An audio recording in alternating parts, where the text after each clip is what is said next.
Chapitre 8. Où aboutit la civilisation moderne? La nécessité d'anéantir l'Église pour assurer le triomphe de la civilisation moderne, c'est ce que M. Waldeck Rousseau avait donné à entendre dans le discours de Toulouse. C'est ce que M. Viviani dit brutalement, le 15 janvier 1901 du haut de la tribune.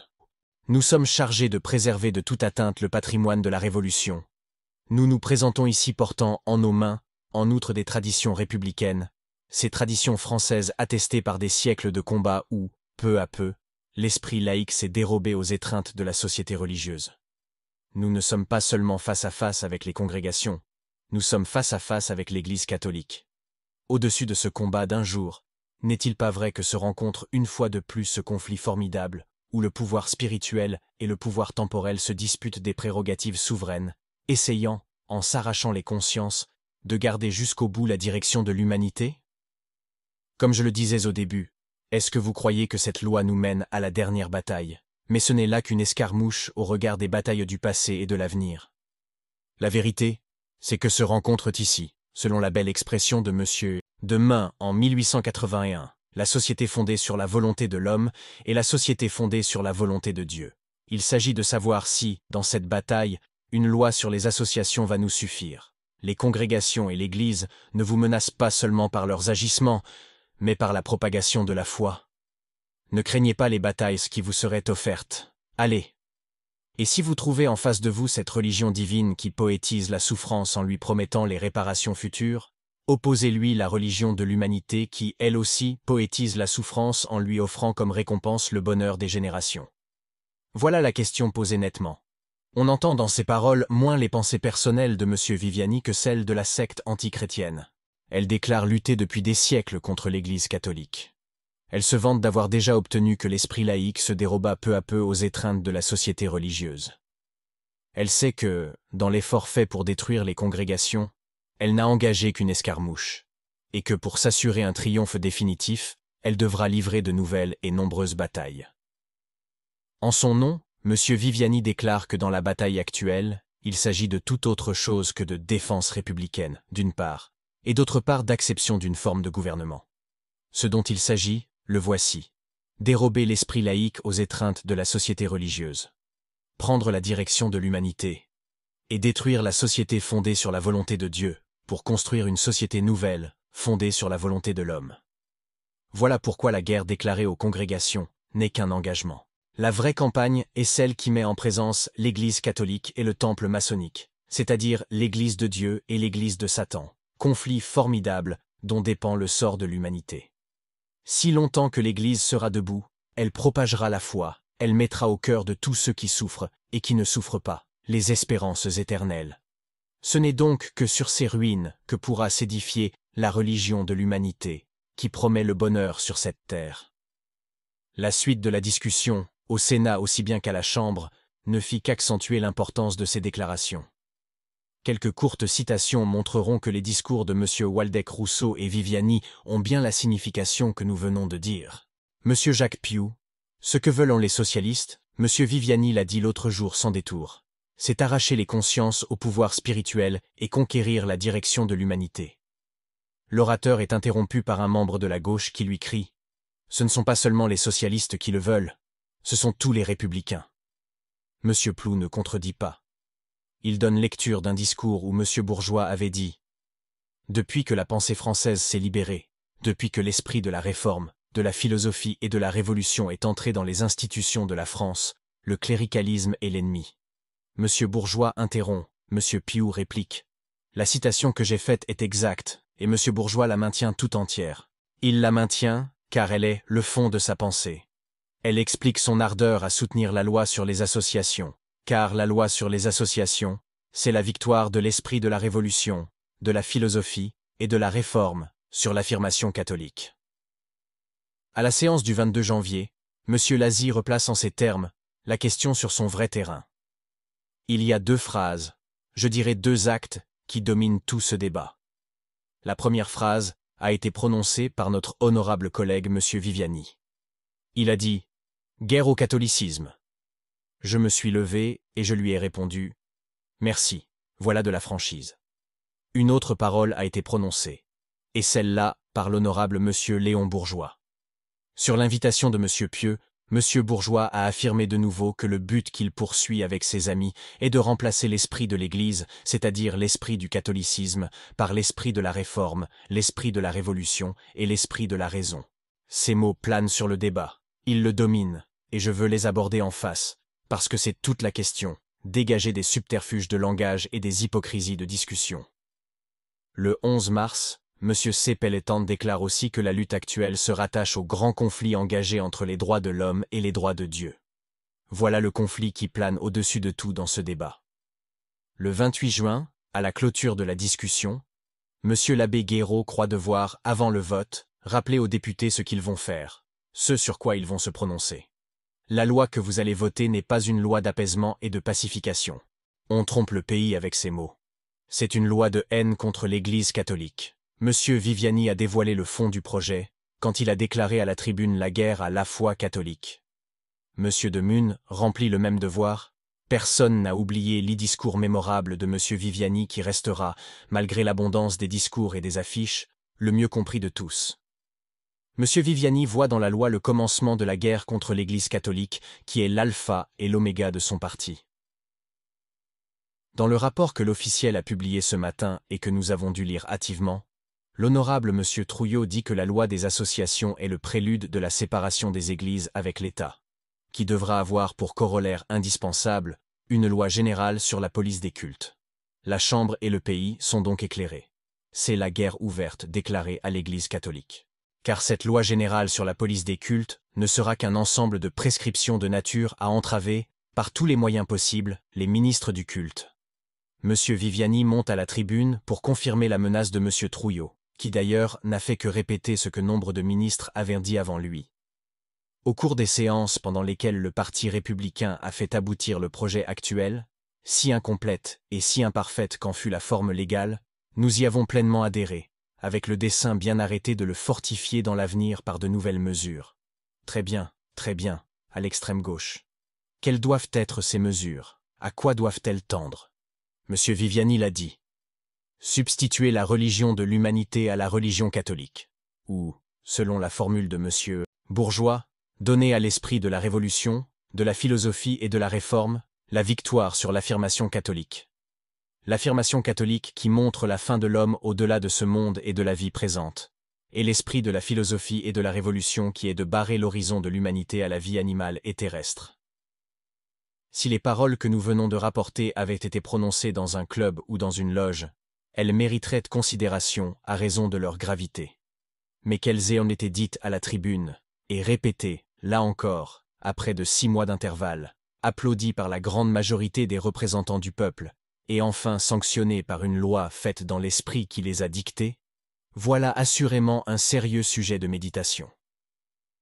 M. Viviani a dit: nous ne sommes pas seulement en présence des congrégations, nous sommes face à face avec l'Église catholique. Pour la combattre, pour lui livrer une guerre d'extermination. Il y a longtemps que cette pensée hante l'esprit des ennemis de Dieu. Il y a longtemps qu'ils se flattent de pouvoir exterminer l'Église.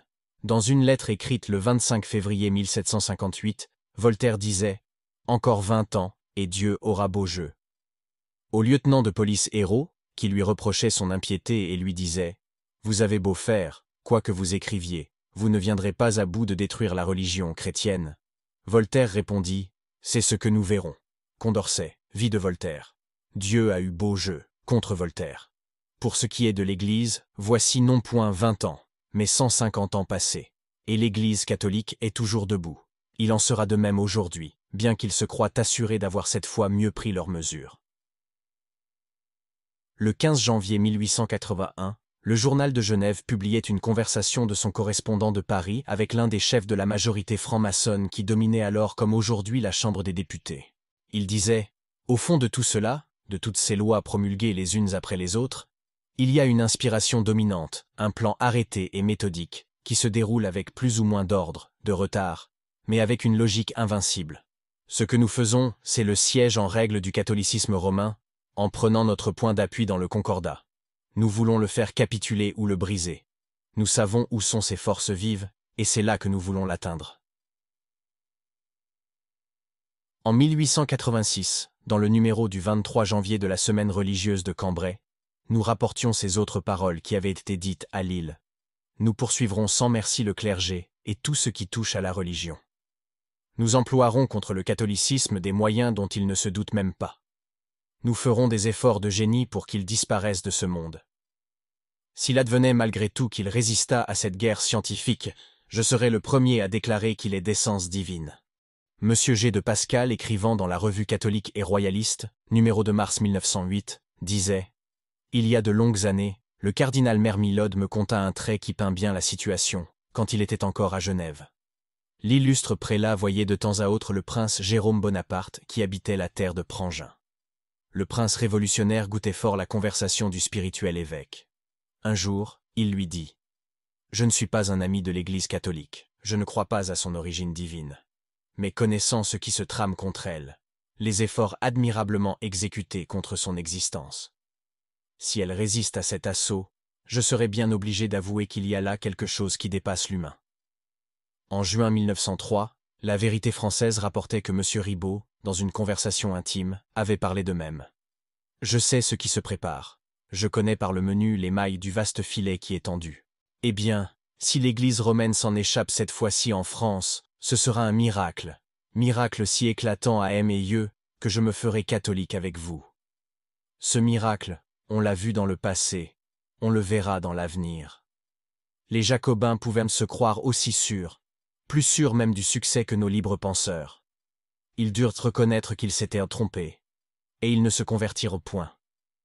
J'ai vu, dit Baruel, dans ses mémoires, j'ai vu Cerutti aborder insolemment le secrétaire du nonce de Pie VI, et dans une joie impie, avec le sourire de la pitié, lui dire « Gardez bien votre pape, gardez bien celui-ci, et embaumez-le bien après sa mort, car je vous l'annonce, et vous pouvez en être sûr, vous n'en aurez point d'autre. » Il ne devinait pas alors, ce prétendu prophète, continue Baruel, qu'il paraîtrait avant Pie VI devant le Dieu qui, malgré les tempêtes du jacobinisme, comme malgré tant d'autres, n'en sera pas moins avec Pierre et son Église jusqu'à la fin des siècles. Monsieur Viviani a dit que si la maçonnerie voulait anéantir l'Église, c'était afin de pouvoir substituer à la religion du Christ la religion de l'humanité. Constituer une religion nouvelle, la religion de l'humanité, c'est en effet, nous le verrons, le terme auquel la franc-maçonnerie veut faire aboutir le mouvement commencé à la Renaissance. L'affranchissement de l'humanité. Dans un ouvrage édité à Fribourg sous ce titre, La déification de l'humanité, ou le côté positif de la franc-maçonnerie, le P. Pachtler a bien montré la signification que la maçonnerie donne au mot « humanité » et l'usage qu'elle en fait. Ce mot, dit-il, est employé par des milliers d'hommes, initiés ou échos inconscients des initiés, dans un sens confus, sans doute, mais toujours, cependant comme le nom de guerre dans certains partis pour un certain but, qui est l'opposition au christianisme positif. Ce mot, dans leur bouche, ne signifie pas seulement l'être humain par opposition à l'être bestial, il pose, en thèse, l'indépendance absolue de l'homme dans le domaine intellectuel, religieux et politique. Il nie pour lui toute fin surnaturelle, et demande que la perfection purement naturelle de la race humaine soit acheminée vers les voies du progrès. À ces trois erreurs correspondent trois étapes dans la voie du mal. L'humanité sans Dieu, l'humanité se faisant Dieu, l'humanité contre Dieu. Tel est l'édifice que la maçonnerie veut élever à la place de l'ordre divin qui est l'humanité avec Dieu. Quand la secte parle de la religion de l'avenir, de la religion de l'humanité, c'est cet édifice, ce temple qu'elle a en vue. En 1870, fin de juillet et commencement d'août, un congrès, auquel prirent part les loges de Strasbourg, Nancy, Vesoul, Metz, Chalon-sur-Marne, Reims, Mulhouse, Sarreguemines, tout l'Est en un mot, fut tenu à Metz. La question de l'être suprême y fut posée, et les discussions qui s'ensuivirent se propagèrent de loge en loge. Pour y mettre fin, le Monde maçonnique, numéro de janvier et mai, fit cette déclaration. La franc-maçonnerie nous apprend qu'il n'y a qu'une seule religion, une vraie, et par conséquent une seule naturelle, le culte de l'humanité. Car, mes frères, cette abstraction qui, érigée en système, a servi à former toutes les religions, Dieu n'est autre chose que l'ensemble de tous nos instincts les plus élevés, auxquels nous avons donné un corps, une existence distincte. Ce Dieu n'est enfin que le produit d'une conception généreuse, mais erronée, de l'humanité, qui s'est dépouillée au profit d'une chimère. Rien de plus clair.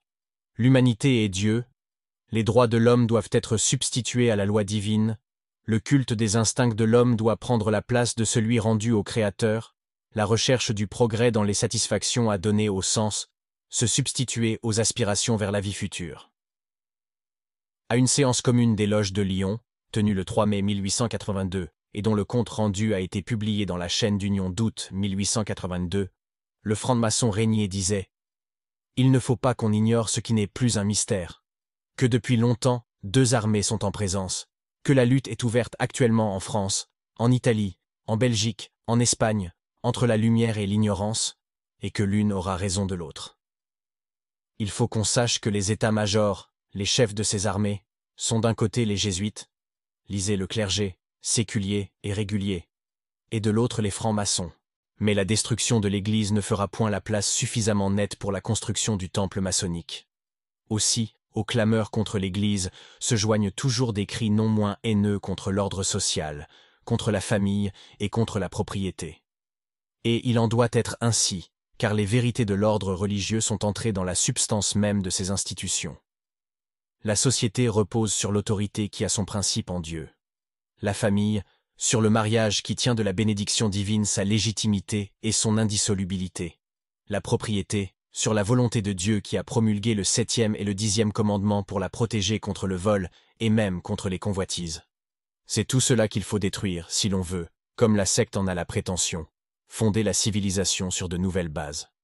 Léon XIII l'a constaté, dans son encyclique Humanum Genus.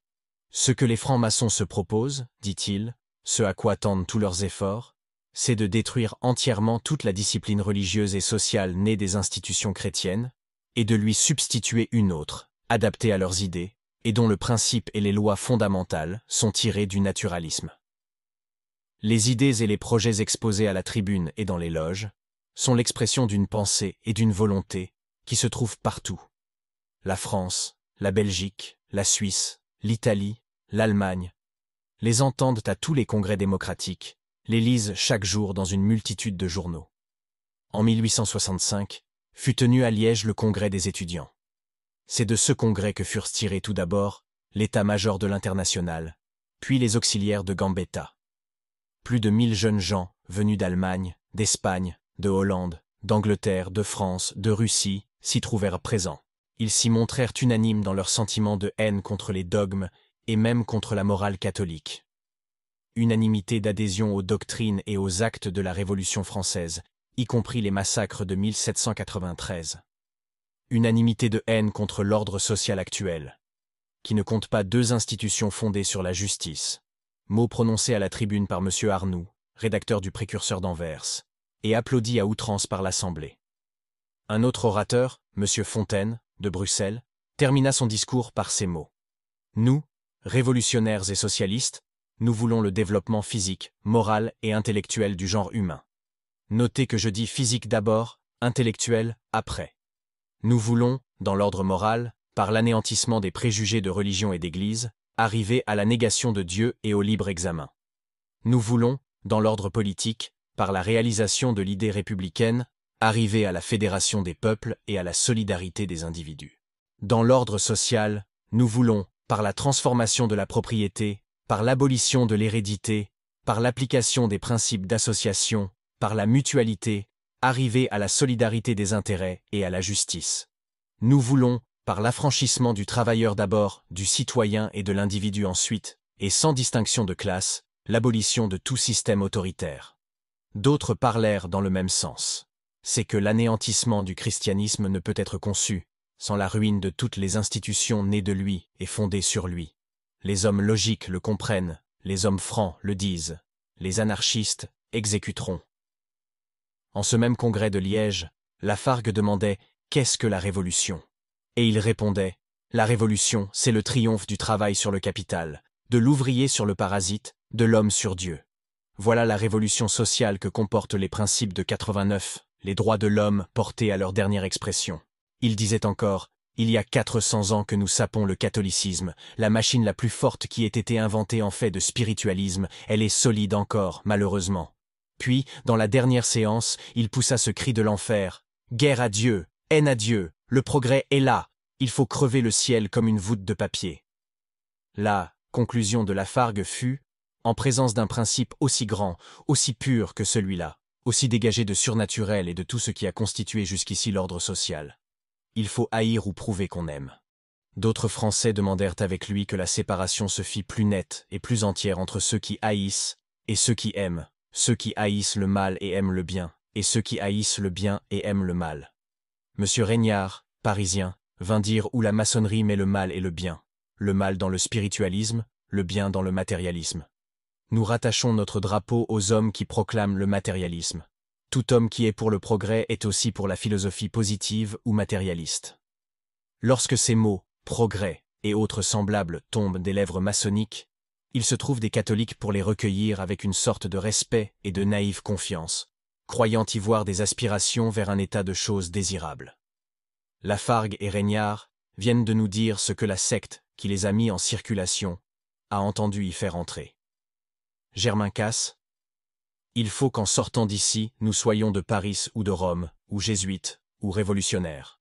Et comme sanction, il demande l'exclusion totale, complète de tout individu qui représente, à quelque degré que ce soit, l'idée religieuse.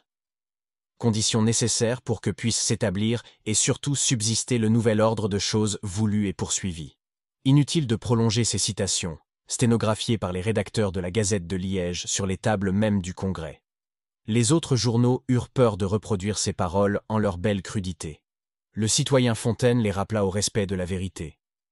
Un seul journal, a-t-il dit, un seul a été de bonne foi, c'est la Gazette de Liège, et cela parce qu'elle est avec franchise, catholique, apostolique et romaine. Elle a publié une analyse complète des débats. L'année suivante, au Congrès de Bruxelles, le citoyen Sibrac, français, fit appel aux femmes pour le grand œuvre. Et pour les entraîner, il leur dit « C'est Ève qui a jeté le premier cri de révolte contre Dieu. L'on sait que l'un des cris d'admiration de la franc-maçonnerie est « Eva, Eva !» Là, encore le citoyen Brismé dit « Si la propriété résiste à la révolution, il faut, par des décrets du peuple, anéantir la propriété. Si la bourgeoisie résiste, il faut tuer la bourgeoisie. » Et le citoyen Pèlerin « Si 600 000 têtes font obstacle, qu'elles tombent. » Après les congrès de Liège et de Bruxelles, il y en eut un à Genève, composé d'étudiants et d'ouvriers comme à Bruxelles. Là aussi, Dieu et la religion furent écartés d'un commun accord. Les idées religieuses furent déclarées funestes au peuple, et contraires à la dignité humaine. La morale fut proclamée indépendante de la religion. On y parla d'organiser des grèves immenses, invincibles, devant se terminer par la grève générale. Abrégeons. Un autre congrès international eut lieu à La Haye en 1872. Le citoyen Vaillant y dit aussi que la guerre au catholicisme et à Dieu ne pouvait aller sans la guerre à la propriété et aux propriétaires. La bourgeoisie, dit-il, doit s'attendre à une guerre plus sérieuse que la lutte latente à laquelle l'internationale est actuellement condamnée.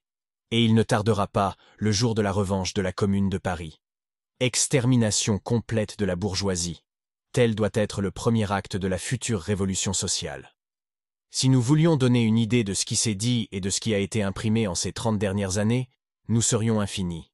Il est à la connaissance de tous que le régime républicain, surtout en ces derniers temps, a laissé entrer, ou même a propagé dans toutes les couches de la société, les idées les plus subversives.